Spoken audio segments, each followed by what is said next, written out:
están? Buenas tardes, una edición más de Sin Vuelta Sería a través de Unicanal. ¿Cómo estás, Felipe? Hola, Toto González. ¿Qué tal todo? ¿Cómo te va? Buenas tardes para ¿Qué todos. tal después de ayer? Mal será. Mal, no me hable de fútbol. ¿Por qué? ¿Cuál es el...? Mal. ¿Por qué? ¿Qué te pasó? Y Contanos. nada, ¿Querés hablar la de nada nosotros? misma. No quiero hablar Pero más vos sabés de que eso. la nada misma Que es está más llevada el principio, el que está más fin. sin vos sufrir con limpia. O sea. Y así nomás no ¿Qué- es qué? Olimpia si no sufre Felipe. Sí, claro, ¿qué es lo que pasó? Contame, te escucho. No sé, o sea, yo no tengo una idea. Yo no sé nada. Es el presidente del club. Pero Ni qué- Garnero, mucho menos. ¿Qué pasa por la cabeza de Así Garnero? Tienen que deberías llamarle. preguntar tanto cuando ganamos, Toto. Hola. No. Hola, Mariana, ¿cómo estás? Llamarle a Garnero, Hola, preguntar qué pasa por su hola, cabeza. ¿verdad? Pero estoy viendo acá que hay gente que está pidiendo ya la salida del técnico. Y la verdad que yo no entiendo, ¿verdad? El hombre No, acaba de ser bicampeón. Yo en lo particular no pido la cabeza al técnico, pero Hola, sí me Pedro, ¿cómo parece estás? saber qué es lo que pasa por su cabeza. ¿verdad? Exijo una explicación, mira. Esa era mi época. Hermano querido, si metes todos tus cambios en 85 minutos, ¿qué pensás? ¿Que va a cambiar el fútbol con eso? Y mira que hay casos de gente que ha entrado sobre el final del partido. y Pero de vuelta a un Toto montón de González, cosas. son las mínimas, no vaya nada, ni con respuesta a nadie. Dice Toto. Me pone nervioso, ahora me ha subido mi presión. Tranquila, Natalia. Mira Pedro, cómo está mi ¿está presión, bien? mira. Tranquilo. Mira cómo ¿Todo bien? Mariana, Es que- ¿todo bien? Tranquilo. va a Bien, cambiar bien, el a fútbol a esa hora pesar de. ya. A pesar de. ¿Qué va a ser? Son cosas de fútbol. Son cosas- además, hoy te digo... Olimpia empezó perdiendo incluso Libertadores y terminó ganando la Copa, o sea que es grande Olimpia. ¿Te acuerdas, grande Caruso, Olimpia, ¿te es acuerdas verdad, Caruso pero- dijo hoy que él cree que pueden tener una muy buena copa después de lo estupendo que hizo Libertad ayer? El único blanco y negro que fue digno ayer, ¿verdad? Estupendo verdad lo de que sí. Libertad en copa, excluyente, Ujú. sobresaliente, preponderante.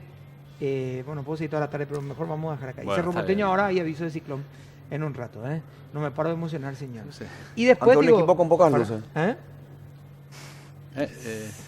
Es cruel pero bien. Cruel pero bien, sí, está bien. Esperemos que nos le ayuden humanitariamente con el resultado, ¿verdad?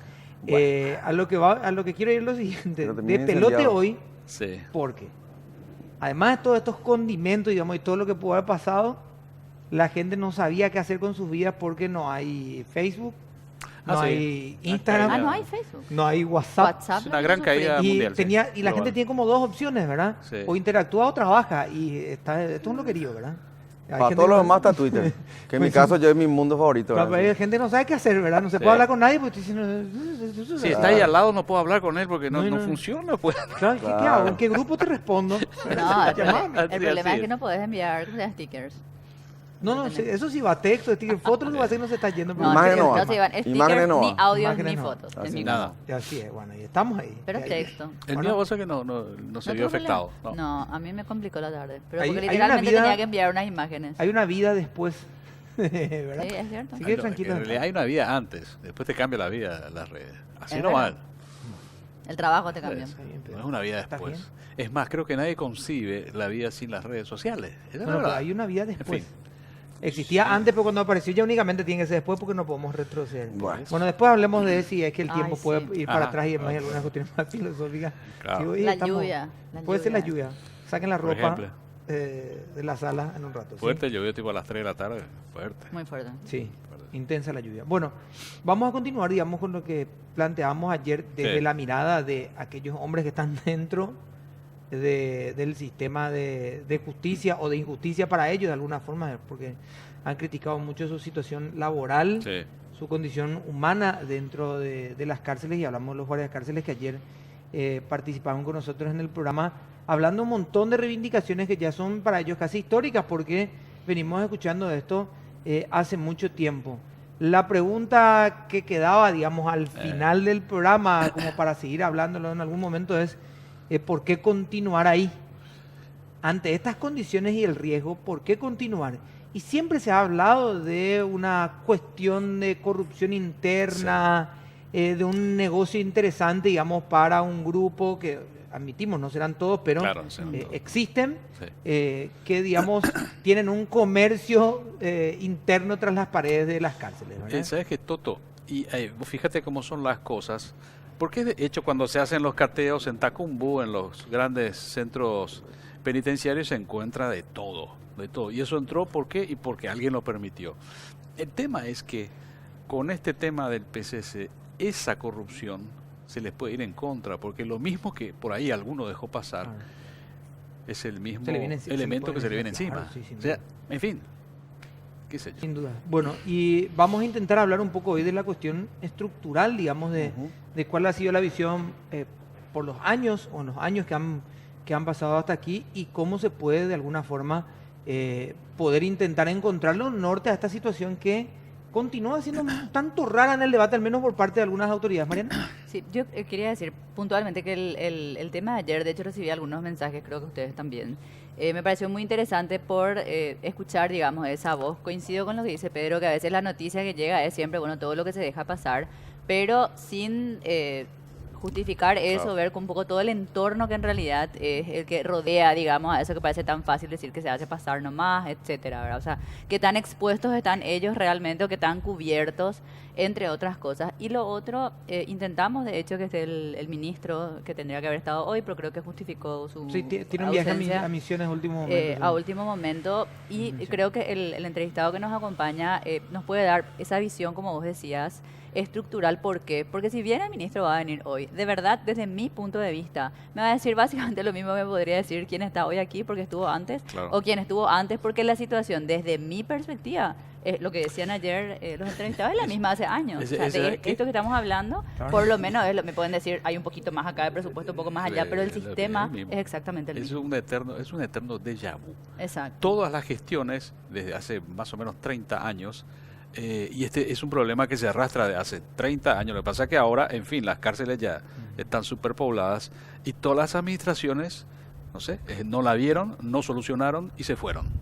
Entonces, es como una bola de nieve que se va juntando. Y hablar un poco del sistema. Esa Sí. es la idea hoy del sistema, que repito lo que vengo diciendo hace como 3 programas, o 4 creo, cuando hablábamos de la cantidad de poderes que hay sobre un mismo tema. Sí. Hoy el Ministerio de Justicia es un ministerio, antes era un viceministerio, y dentro de ese viceministerio tenía que interactuar o tenía que ejecutar las órdenes de otros poderes del Estado que tenían, bueno, una infinidad de recursos superiores a este, Sí. y le iban cargando, digamos, y cargando la situación, se convierte en ministerio y continúa haciendo lo mismo. Sería ¿verdad? muy pretencioso Toto, que nosotros digamos que acá vamos a solucionar todos los problemas, Sí, digamos, en el claro. área penitenciaria, ni en tal vez Ni en mucho ningún menos, área. ¿verdad? Lo que pretendemos nomás es tener como una plataforma donde la gente pueda opinar, hablar, traer referentes y demás. Pero también es cierto lo que por lo menos yo pretendo, es que no nos quedemos solamente en el PCC. Porque hoy es el PCC, mañana va a ser otro grupo y otro grupo y otro grupo. O sea, porque el sistema Pero es si el que nosotros tiene no esta hablamos de complicado, claro. cuestiones un poco más de fondo y de forma, perdón, sobre todo de fondo, vamos a quedarnos siempre en eso. Mañana va a ser otro grupo nomás, a lo mejor con mayor o menor poder de fuego, ¿verdad? Que no sea de afuera y se organicen los que están adentro, y es lo mismo. Lo que el vimos sistema ayer es- con los sindicalistas de guardia cárceles, no, es el PCC nomás. No, no. O sea, hay un problema grave de años, Lo que ¿verdad? Vamos a saludar ya Dale. justamente Lo que a pasa Rocío. es simplemente el tema. Sí, Lo que cómo pasa, no, pues, cómo no. tenemos Sí, nosotros sí. un espejo de lo que pasa en Brasil, en donde el PCC y las organizaciones mafiosas, evidentemente, con un sistema carcelario que tiene mucho más recursos Sí, que el nuestro, sin duda. tiene problemas. Y el problema de ellos son esas mafias organizadas ahí adentro. Y traen un know-how interesante. ¿verdad? Está el sí. doctor Carlos María Aquino con nosotros. Doctor, ¿cómo estás? Gracias por acompañarnos. Muy buenas tardes, noches, Toto, Felipe, Mariana y Pedro. Un gusto estar con ustedes y abordar un tema tan apasionante como es. ¿Vos sos, antes de arrancar, ¿sos Sí. cerrista, olimpista? Yo te pido una cosa, Toto.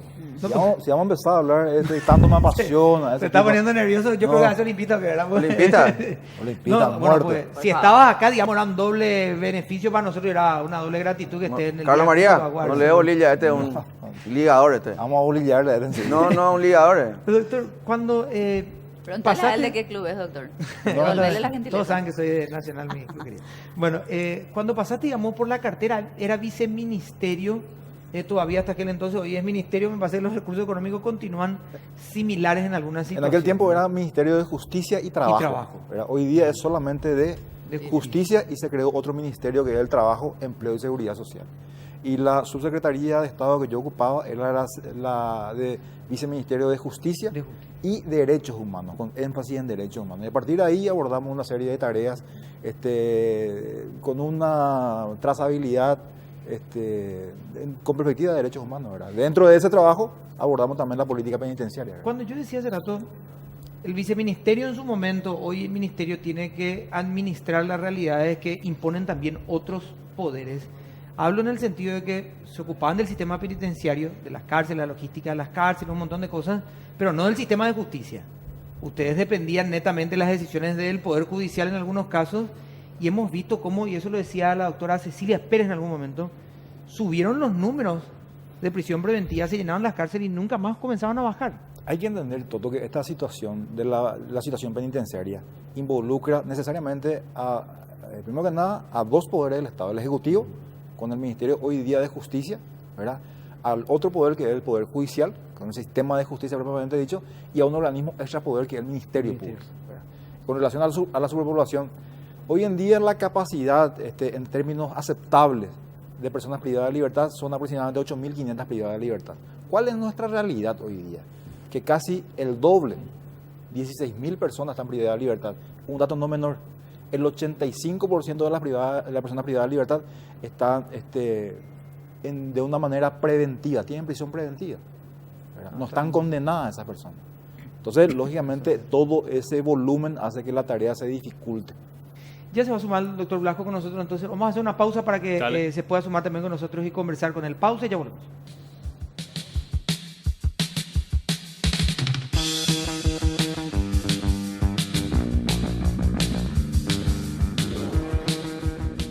Muy bien, y desde mañana en infosnegocios.com.py. Atención, Pedro, vos que me consultaste ahí, un café con, ahí también yo estoy, ¿sí?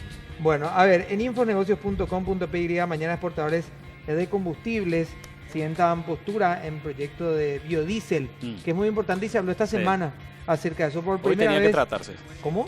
Hoy se tenía que tratar en la Cámara de Diputados, Exactamente. uno de los 9 puntos. Por primera vez Paraguay ya es designada como vicepresidente del Comité de Derechos Humanos de la ONU. También vamos a hablar en eso en infosnegocios.com.py. Campaña Revive, Reducción, Reutilización y Reciclaje de Desechos. Una campaña que está siendo impulsada en este momento también. Bueno, voy a repartir, antes del orden de preguntas, un consejo de María. Así es, y traslade de manera eficiente y segura su dinero y objetos de valor con Foresight, amplia experiencia en transporte de valores con disminución de riesgos. Contáctenos al teléfono 298-001. Foresight, de nuestra fortaleza a la suya. Bueno, va a arrancar Pedro, va a seguir Mariana y, por supuesto, Felipe en último lugar. Lo voy a saludar brevemente más al doctor Humberto Blasco. Doctor, ¿cómo estás? Gracias por acompañarnos. Muchas gracias a Toto, al panel y por supuesto a la teleaudiencia, un saludo cordial. ¿Vos sos olimpista, cerrista? Cerrista. Encontrate acá. Gracias por estar acá. Realmente. Yo te digo, hay que estar acá, ¿eh? Sí, hay, sí. yo te digo, hay que estar un día como Sí. este. Cualquier cosa, si escuchamos, te avisamos, doctor. Sí, por Estamos favor. cerca. Pedro, por favor. Estamos nosotros hablando al principio del programa sobre esta situación en las cárceles, del sistema carcelario paraguayo, y que es algo que se viene arrastrando de administración en administración. Es como que está el problema y no está la solución. Lo mismo pasó, recuerdo, con el caso Panchito López. Se tuvo que quemar, morir no sé cuántos chicos para hacer algo. Y eso vemos, esa actitud de los administradores de la cosa pública, o sea, no te estoy diciendo a vos, sino que en general, Sí. de no dar una solución a este problema. Hoy estamos con este tema, hay una información, por lo menos eso lo dijo ayer el vicepresidente, sobre que habría una seguidilla de motines en las cárceles, organizadas justamente por organizaciones mafiosas que están allí. Entonces, ¿cuál es la solución? Los parches. Vamos a llegar a los policías, que no son guardiacárceles. Vamos a poner el perímetro custodiado por militares, que tampoco están para eso. Y esto se llega a esto, ¿por qué? ¿Y por qué no se hizo lo que se tenía que hacer? Así de simple. Cuando le preguntaste, ¿y qué pasa? ¿Por qué no hicieron lo que tenían que hacer? Y no hay rubro. Esa es la situación. Nunca tuvieron rubros para nada, ni siquiera para hacer algo más, incluso respetuoso para las personas que están ahí adentro. Correcto. Me parece, el tema Sí. me parece a mí sumamente importante, de manera que se instale en la agenda no pública, sino en la agenda ciudadana. Porque la ciudadanía en general no considera como parte, a lo mejor, de su problemática el sistema penitenciario. Sin embargo, forma parte del sistema de seguridad nacional, Claro. de seguridad interna Sí. y de seguridad externa también por los delitos transnacionales que se pueden perpetrar a partir de un sistema débil. Penosamente ningún gobierno, creo que en el mundo, quiere construir cárceles en vez de hospitales y escuelas. Entonces es una cuestión de prioridades de las políticas públicas que determinan los gobiernos, dándole mayor prioridad a los que de repente, a los programas que se consideran más populares, que reciben más respaldo ciudadano. Por eso es importante instalar en la agenda ciudadana como una cuestión de seguridad interna e internacional, porque esto puede afectarnos a cualquiera de nosotros en cualquier momento de estallar una situación crítica. Yo puedo hablar de mi vivencia. Durante el gobierno en el cual me tocó a mí participar, creo que se le ha dado mayor énfasis. Hay que recordar que la cárcel de Pedro Juan Caballero era una vivienda unifamiliar, en una propiedad de 20 por 50, donde estaban recluidos 250 personas de alto voltaje, en una casa de una familia. Eso fue demolido, fue construido una penitenciaría para 550 plazas. Lo mismo se hizo con el temible e infame Abrancue de Misiones, que era también una vivienda un poco mucho más grande, digamos más grande, estaban alojados como 300. Se construyó en San Juan Bautista Misiones una nueva penitenciaría como para también 550 plazas. Ocurrió lo mismo en Emboscada, donde estaba clausurada la cárcel de Emboscada, se rehabilitó, también se concluyó la cárcel de Emboscada, que fue financiada en parte y concluida con presupuesto público luego, en parte por la donación de Taiwán, China-Taiwán, que tenía en principio una capacidad de 350, 400 personas, es decir, fueron ampliándose numerosas penitenciarias, se habilitaron nuevos pabellones en Itapúa, se habilitaron nuevos pabellones en Concepción, y también en el sistema penal adolescente se trabajó en el sentido de ampliar las instalaciones y darle también mejor tratamiento a los internos. Pero ocurrió también en ese periodo, en el 2000, creo que 10, si no estoy equivocado, 9 o 10, finales del 9, el 10, un cambio de política criminal, por la cual se modificó el Código Procesal Penal, en el Parlamento obviamente, y fue promulgado luego por el Poder Ejecutivo, disponiéndose que aquellos delitos que tenían penas superiores, perspectiva de penas superiores a 5 años, tenían que tener prisión preventiva. Y ahí estalló el sistema. Se llenó las cárceles de prevenidos, de personas con procesos sin concluir, con procesos iniciados, y el sistema realmente se desbordó. Para mí una política equivocada, una política criminal equivocada, puesto que ya entonces, y más ahora, se comprueba por el caso famoso de Naput y otros, ya existía la tecnología como para poder al prevenido brindarle otro tipo de salidas procesales que permita que esté en libertad mientras dura el proceso, pero garantizando su, digamos, buena conducta. Me refiero a las pulseras electrónicas o las tobilleras, en aquel momento eran tobilleras, que determinaban la posición por GPS de la persona prevenida cuando tenía prisión domiciliaria. Esa tecnología, a mi juicio, nuestro juicio, durante nuestra época, insistíamos en que tenía que ser adquirida por el Estado paraguayo, de manera a brindarle, incluso con cargo, que pague el prevenido, con cargo de esa, que abone el prevenido la tecnología y el servicio de monitoreo, de manera que pueda descomprimirse el sistema penitenciario. Pero no solo eso, sino también de manera que el prevenido, que todavía se considera inocente por la Constitución Nacional, se presume inocente, pueda en libertad seguir su proceso. Esas incorporaciones creo que ahora, 10 años después, ya no se pueden omitir. Creo que se tiene que adquirir esa tecnología y en aquellas circunstancias en donde no se ha incurrido en delitos que puedan, digamos, que hayan tenido alguna implicancia con la integridad física, aquellos delitos no violentos, puedan recurrirse a este tipo de tecnología de manera que pueda descomprimirse el sistema. De lo contrario, va a ser muy complicado seguir administrando las órdenes de prisiones que siguen dictándose desde los tribunales, imponiendo, escuché el primer bloque, imponiéndole incluso al sistema penitenciario, y hay un conflicto de competencia, que se le aloje en tal o cual penitenciaría, incluso en tal pabellón, a ese nivel de detalle llegan las órdenes judiciales. Sí. Entonces, muchos abogados, defensores y algunos interesados influyentes procuraban que sea en el penal más cercano a la casa, o el penal más displicente, menos segura, más cachafaz. Lograban ese tipo de órdenes judiciales. Nosotros nos encontramos ante el conflicto de que si no cumplíamos íbamos a ser imputados por desacato. Con esa incluso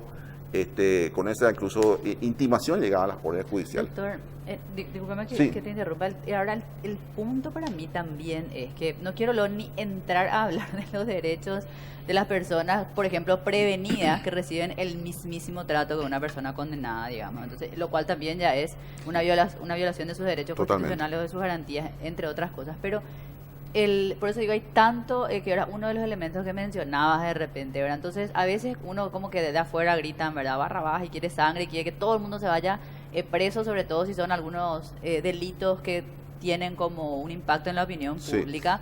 Pero yo creo que el análisis, por supuesto que el análisis penal no se puede hacer en ese escenario. Ahora, cuando se legisla en ese escenario, que es lo que yo creo sucedió con esa ley 4431, que es la que infló el número, a mí me revela nomás también, digamos, yo ese funcionamiento, un poco lo que decía todo lo que mencionábamos hace unos días en el tema presupuestario, en el tema de ejecución también, es decir, parece que, o sea, ellos legislan como quieren, acá el juez ordena como quiera, hasta te dicen en qué sala va a estar, no saben ni si existe la sala ni en qué condiciones está, por decirlo. Así mismo. Ustedes tienen que, o sea, cada uno ahí por su lado. ¿Cómo se puede revisar eso? O sea, me gustaría trasladar la consulta al doctor Carlos María, si quiere aportar igual, pero ¿cómo se puede hacer una revisión, no sé si del sistema de algún modo? Porque no quiero crear un ente ni un superministerio, pero alguien pues tiene que mirar que todo eso es un desorden, digamos, ¿verdad? Porque si ya el director recibe la orden, no puede luego hacer nada, el otro está explotando, ¿quién ve todo eso? ¿O eso existe algún órgano que no me estoy acordando?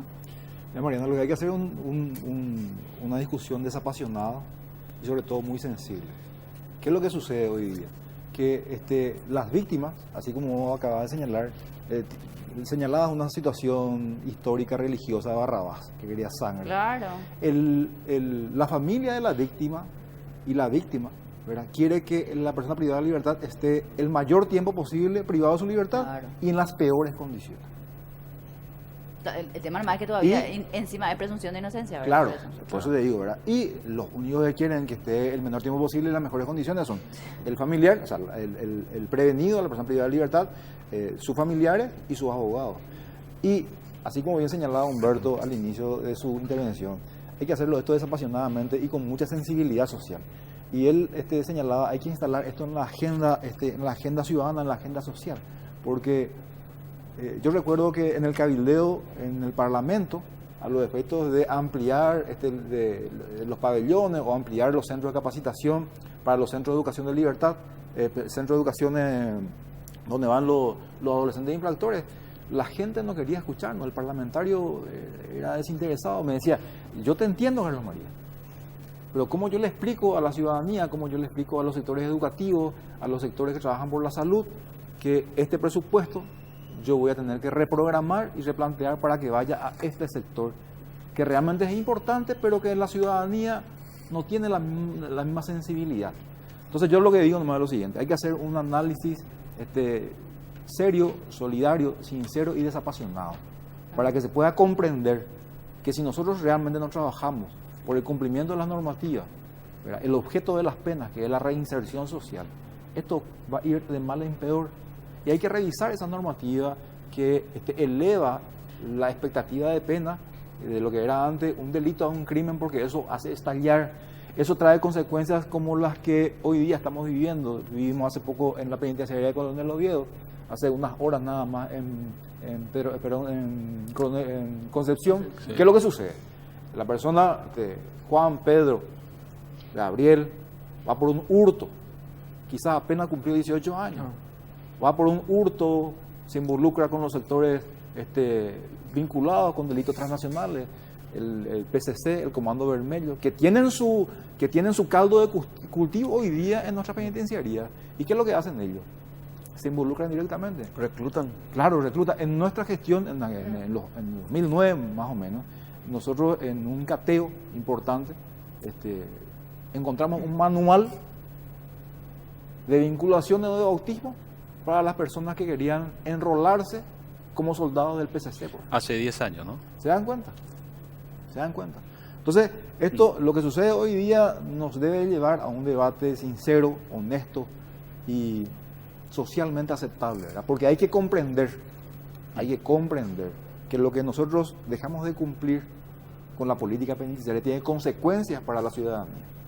Y otro dato no menor y mucho más sensible aún, para los adolescentes infractores debe de ser mayor el trabajo y mayor la inversión. Vamos a hacer una pequeña pausa y hay mucho que hablar también del tema de cómo plantear una transformación dentro del Parlamento sin que quede públicamente, quieren que ahora tengan hoteles de 5 estrellas. No es así. ¿Sabes qué va a ser? No, igual. Porque la discusión siempre se va ahí, ¿verdad? El famoso, la defensa personal, ¿cómo si yo le mato, me voy preso yo y él es el bandido? Y un montón de cosas. Pero vamos a hacer una pausa y va a preguntar Felipe para todo el país, por supuesto, a la vuelta. ¿Estás listo, Felipe? Sí. Por favor. Bueno, y al Siempre. mal tiempo, Como buena Boy Scout. cara y atención con esta oferta para ir a Bristol, aprovechar las increíbles ofertas en lavarropas y secarropas ahora que viene esta temporada de lluvias. Hasta el 40% de descuento en las marcas más importantes y los precios, por supuesto, los mejores precios del país y sin entrega inicial. Esta increíble oferta, lavarropa Samsung, carga superior 8 kilos. Samsung, estamos hablando, precio normal, 18 cuotas de 191.000 guaraníes, ahora precio oferta 18 cuotas de 129.000 guaraníes. Te esperamos en cualquiera de nuestras sucursales en todo el país, llamanos al 519-4000 o escribinos al 099-1670-000. Bristol, la mejor casa de electrodomésticos del país. Vamos a la pausa y ya volvemos.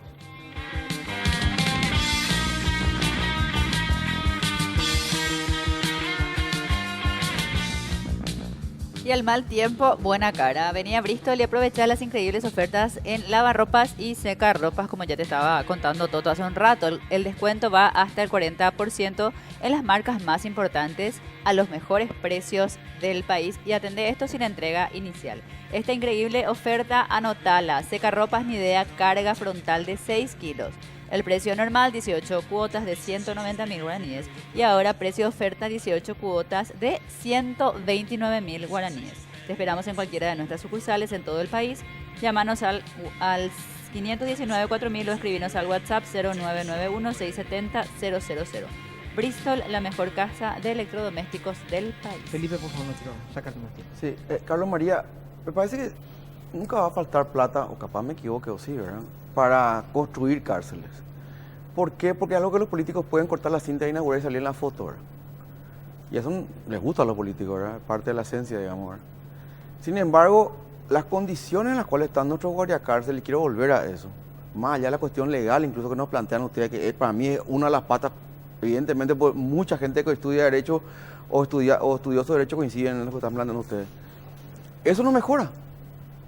Seguimos teniendo gente que está precarizada, con contratos paupérrimos, los nombrados tampoco son que ganan gran cosa, gente en los cuales apenas ganan el mínimo, tienen seguro social Inferiores en número. inferiores en número, pierden ya de entrada, no pueden portar ni un arma de ningún tipo. ¿Qué hacemos con ellos? ¿Quién se acuerda de ellos? No, todos tenemos que acordarnos de ellos, ¿verdad? Yo, Felipe, mira, yo no sé si el político le gusta más salir en la foto cortando la cinta de una penitenciaría o de una escuela o de un hospital. No, yo te digo, a los efectos de lo que puede inaugurar, una cárcel suma, ¿verdad? Sí, pero a los efectos de la explicación de la disponibilidad presupuestaria, esa es otra cuestión. No, Entonces, no. Ahí yo quiero más hacerte Sí. un paréntesis y decirte eso. Y eso tiene consecuencias con el sector de los trabajadores penitenciarios. Cuando en un tiempo atrás, ¿verdad?, no quiero ser reiterativo y quizás fastidioso en señalar ciertas etapas de gestión que particularmente nos tocó a nosotros vivir, pero cuando asumimos la conducción del Ministerio de Justicia y Trabajo de aquel entonces, nosotros nos juntamos con todos los penitenciarios, ¿verdad? Vino Toto, vino Felipe, vino Pedro, y le preguntamos a todos ellos ¿qué es lo que ustedes hacen? ¿Cuál es su trabajo? ¿Cuántos ganan? Y así fuimos notando que había gente que ganaba 300.000, 400.000, quizás menos del 50% del sueldo mínimo, algunos del 50%, otros no llegaban al sueldo mínimo. Y mira, Felipe, qué dato importante, ¿verdad? Encontramos también personal penitenciario que no tenía ninguna asignación presupuestaria por parte del ministerio en aquel entonces. ¿Y qué hacía ese guardia cárcel? Hacía su salario. Hacía su salario. Le Ya ponían, cuando- le ponían en el puesto y que Claro, se entonces arregle. vos arreglate vos, Claro. ¿verdad?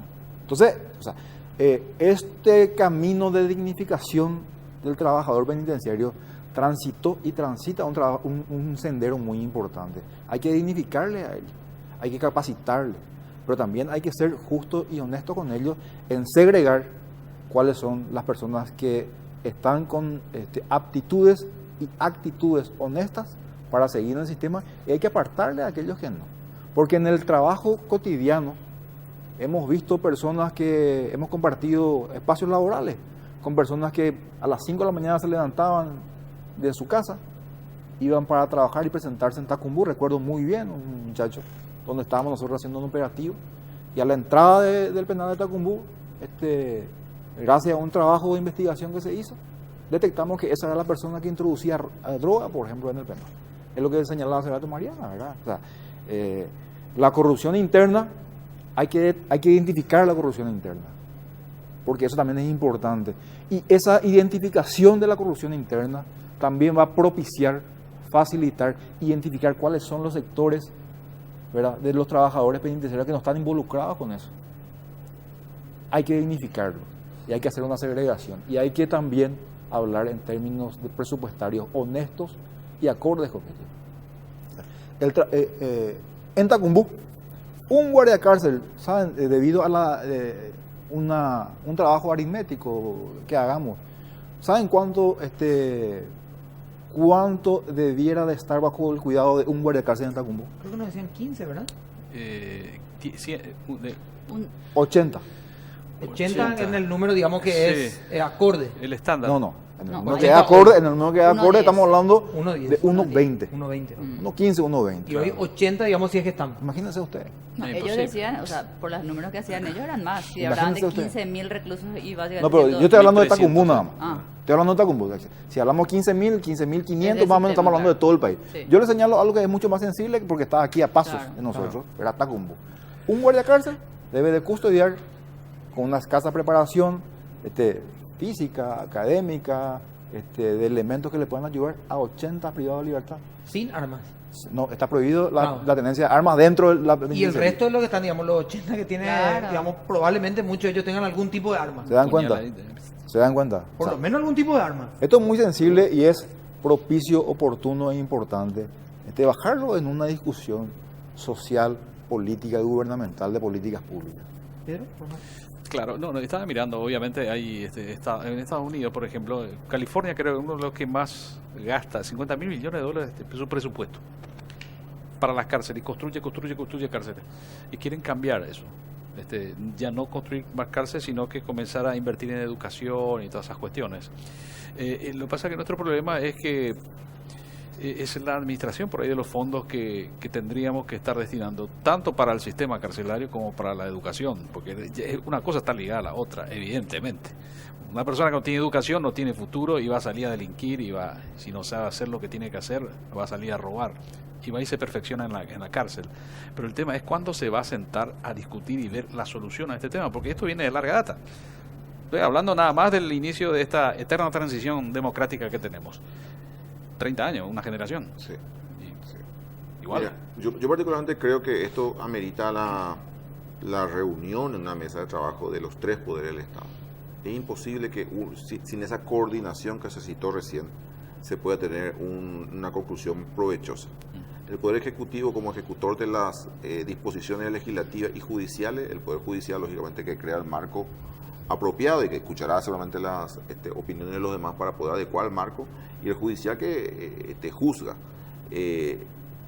Aquí lo que ha ocurrido y lo que perjudica es que cada poder del Estado tiene una manera diferente de interpretar una política criminal y de aplicarla, y genera esta a veces contradicciones dentro del mismo gobierno nacional en cuanto a la administración del sistema penitenciario. La discusión tiene que pasar por los tres poderes del Estado, que tienen que ponerse de acuerdo en una política criminal y en una política de administración penitenciaria que permita realmente enfrentar la particularidad de la realidad paraguaya.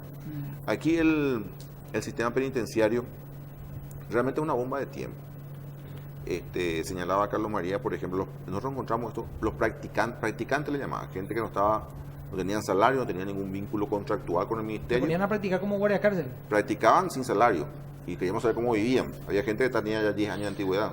Como practicante. Como practicante había gente que tenía en los muros ¿De qué que vivía? portaban fusiles. La responsabilidad civil y penal, porque si se le escapa un tiro o provoca un tiro, esa era la realidad. Y esta reunión, este trabajo conjunto es ineludible. Por ejemplo, uno de los temas que se tienen que abordar sin ninguna duda para mejorar el servicio penitenciario es la creación de la escuela penitenciaria. Los guardiacárceles tienen que ser profesionales altamente capacitados, como es en la República Argentina, como es en el Brasil y como es en España, Estados Unidos, en cualquier Son país. unas fuerzas públicas de Es una seguridad. fuerza pública. Nosotros lamentablemente no alcanzó el tiempo para desarrollarlo, Y también tenemos que nosotros sensibilizarle a otras instituciones, como por ejemplo el Ministerio del Interior, que tiene la Escuela de Policía. Nosotros queríamos que sea una especialidad más de la Escuela de Policía, Claro. una oferta académica más de la Escuela de Policía, y que genere el personal con la preparación teórica, la preparación práctica, pero también un cuerpo vertical y estructurado que permita una transición del modelo de administración que se da ahora, con personas que son civil, que no tiene más que una fuerza de voluntad increíble, y hay que destacar también la manera en que logran a veces desactivar situaciones con la experiencia, con técnicas empíricas, más que con Y hasta técnicas. con la afinidad que pueden generar con algunos de Y los es que recursos que están adentro. se genera esa afinidad, al punto de que se establece un equilibrio, un débil equilibrio dentro de las penitenciarías, siempre con el temor de que la policía se encargue de la administración penitenciaria. Entonces, los mismos reclusos provocan una situación de equilibrio, de una paz tensa, de manera que no dé excusa como para que la policía pueda ingresar. Eso lo logran los propios guardiacárceles, pero es necesario instituir una escuela penitenciaria. Yo creo que el nuevo gobierno tiene la magnífica oportunidad de hacerlo. Si no lo hace en los primeros 3 años, no lo va a hacer más. Claro. De manera que en los siguientes 2 años tenga la primera promoción y vayan generando profesionales más capacitados acorde a lo que hay en la región y en el mundo. Ello no implica el desplazamiento del personal penitenciario, sino que el personal penitenciario puede ser reutilizado. Algunos pueden ir a la escuela penitenciaria, ¿por qué no? Y otros ya muy mayores, porque hay gente muy mayor que sigue prestando servicio, pero que durante una crisis no van a poder resistir Claro. una crisis. Sí, no. Hay gente hipertensa, con problemas cardíacos, problemas renales, que están en guardiacárcel. Ahora, le pregunto a todos, ¿creen que hay hoy personas con el valor necesario para hablar de esto y plantearlo políticamente? Esto va a llevar un presupuesto importante, y hay problemas en salud, Sí. hay problemas en salud, hay problemas en educación, hay problemas en cuestiones de trabajo. O sea, hay una infinidad de problemas que van todos los días generando pequeñas crisis sociales. Hay una cuestión económica que dice, no vamos a crecer tanto, la gente dice, no hay tanto circulante, para que se plantee el tema y le digan, señores, Claro, lo que pasa es ¿cómo que permití que esto viva por una regulación natural, una cuestión casi científica de alguien se levanta más Sí. estresado que ayer Sí. y explota todo el sistema Así- penitenciario? así. Claro, pero pues decían de ellos que había que instalar en la sociedad civil. Yo creo que esto se tiene que instalar en el Estado, ¿no? Y en el gobierno, porque desde la sociedad civil no se hacen política de Estado. Esto tiene que instalarse en el Estado. El Estado es el que tiene que sentarse y tratar de encontrar la solución a esto, porque si no le tirar a la sociedad otra vez. Mariana. No sé ¿Qué si vamos tengo a que hacer? La responder tu sociedad pregunta va a o buscar por la otro lado. comprensión nomás. No, puedes responder y trasladar si quieres, como quieran. Yo Abrir la cancha. coincido contigo en el planteamiento, obviamente. Muy difícil es que alguien tome esta viendo otras necesidades que se ven, sobre todo. Porque el problema penitenciario, para mí, la principal causa de la falta de atención es que no se ve, ¿verdad? Que está de rejas para adentro, Claro. digamos. Entonces es muy difícil. ¿Y quiénes lo ven? Y nosotros nos enteramos a través de los que entran o por alguna razón. Yo creo que sí para todo, más plata siempre es la solución. En el sistema penitenciario tal vez lo sea, pero yo también considero que hay dinero en el sistema penitenciario. Están las tasas judiciales, está el porcentaje, por supuesto que tiene un presupuesto. Y no entiendo cómo se desarrolla, por ejemplo, y esta es mi pregunta, ¿verdad? Voy a trasladarla al doctor Blasco. ¿Por qué, por ejemplo, es una lucha carnal casi ser director de un centro penitenciario? Si el sueldo es poco, ¿por qué hay guardacárceles que trabajan gratis por 10 años? Porque la paga está en otro lado, doctor, y todo el mundo sabe eso. Entonces, yo me imagino que cuando ustedes estuvieron en la cabeza tuvieron que haberlo sabido, si yo lo sé desde afuera. ¿Por qué no se hace nada con eso? ¿Por qué no se trabaja en ese? Difícil es erradicar la corrupción, eso yo sé, pero ¿por qué hoy todo funciona así y no se puede trabajar en eso? O sea, todo el mundo sabe lo que es el sistema penitenciario y ¿por qué tanto quieren estar ahí si no se gana nada? Correcto. Bueno, yo particularmente creo que nosotros comenzamos a dignificar el tema de los salarios. No hubo ningún funcionario penitenciario que ganara por debajo del mínimo y fueron incrementándose al punto de que ganaban incluso mejor que los profesionales universitarios, los guardiacárceles. Se estableció algún régimen de disciplina más riguroso en el sentido de que hubieron numerosos despidos por hecho de inconducta o corrupción que fueron detectadas, pero lo que vos señalabas, Mariana, es fundamental. ¿Por qué ocurre estas situaciones de debilidad de control o debilidad en el sistema penitenciario? Y porque se permite el ingreso de dinero en el sistema penitenciario. Es decir, el privado de libertad tiene dinero para comprar su alimento, para mantenerse dentro. Cuando en las mejores penitenciarías de la región y del mundo está prohibido que los privados de libertad cuenten con dinero. Claro. Aquí compran hasta el alimento compran con dinero. Claro, porque también Al aquí el alimento les al alcanza, tener el ¿verdad? privado de libertad recursos, se convierte en un objetivo de los depredadores de adentro. O víctima de robo o víctima de extorsión, que con ese dinero que le trae el familiar o se generando algún tipo de actividad económica adentro, cocinando producto alimenticio o vendiendo artesanía, ese dinero otra vez se convierte en una manera de buscar algún tipo de trato más privilegiado. Y así comienza el círculo vicioso. Ahora, cuando nosotros tratamos de que las actividades económicas se erradiquen, se generó una situación de crisis. Las cantinas. Se generó una situación de crisis al punto de que la estabilidad podía estar comprometida. Entonces, el abordaje tiene que ser profundo, institucional y reglamentario. Pero un fenómeno quiero citar. Los que trabajaban y generaban sus recursos, ya sean cocinando alimentos, haciendo artesanía, los que tenían alguna actividad laboral, incluso lucrativa, era lo que mejor conducta tenían. Era lo que mejor, perder la oportunidad. claro, ellos cuidaban su trabajito. Era lo que mejor conducta tenía, pero generaban un dinero que luego se prestaba para comprar bebida, para comprar drogas, para comprar privilegios, para comprar esto y lo otro. Entonces, ese tipo de problemática tiene que ser bajada en la mesa tripartita para que la solución sea estructural y reglamentaria. Hay países que admiten, por ejemplo, bonos en vez de dinero, bonos que luego son como una libreta de almacén. Se le habilita una libreta, compra ahí los alimentos, las cosas que quiere, objetos de higiene, toallas, jabones, etcétera, etcétera. Y luego el familiar viene y liquida mensualmente. Es una manera de abordar la problemática. Pero también hay que tener en cuenta que muchos privados de libertad están abandonados por su familia. No reciben visita o reciben visita muy esporádicamente porque el segmento más empobrecido y a la vez tal vez un poco más violento son olvidados por sus seres queridos. Entonces ellos se rebuscan como pueden. Entonces el abordaje tiene que ser no desde la administración de la penitenciaría, sino desde el Estado, como dice Pedro. Si Con una política que aborde todas estas complejas situaciones que se viven, como dijo también Mariana, intramuro y que la gente no sabe. Claro, si una bomba de tiempo, alguien tiene el alicate y dice, bueno, ¿qué cable corto primero? El rojo, Toto, vos dijiste, ¿cuándo se va a abordar? Se tiene que abordar ya. Ya nomás. ¿Saben por qué? Porque se está incrementando la presencia de sujetos altamente violentos y despiadados. Sin duda. Y despiadados. Doctor, te liberamos para que pueda ir a ver en qué anda hacer reporte. Muchísimas gracias. Doctor, gracias por comentar. Muchas gracias. Un placer. Vamos a hacer una pequeña pausa y ya volvemos enseguida. ¿En serio? Y así dice don Carlos.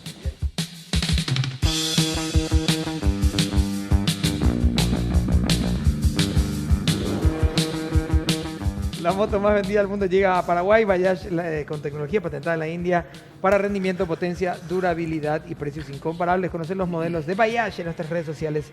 Bajaj PY representa y distribuye Asunción Motorsports S.A. ¿Vamos a retirarnos? Sí. Así Ya, es. mira. Estoy en deuda Lentamente. con usted.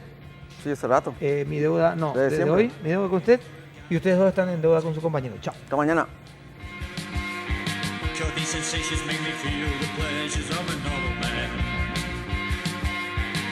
New sensations spare the insults, leave them for another day. I've got the spirit, lose the feeling, take the shock away.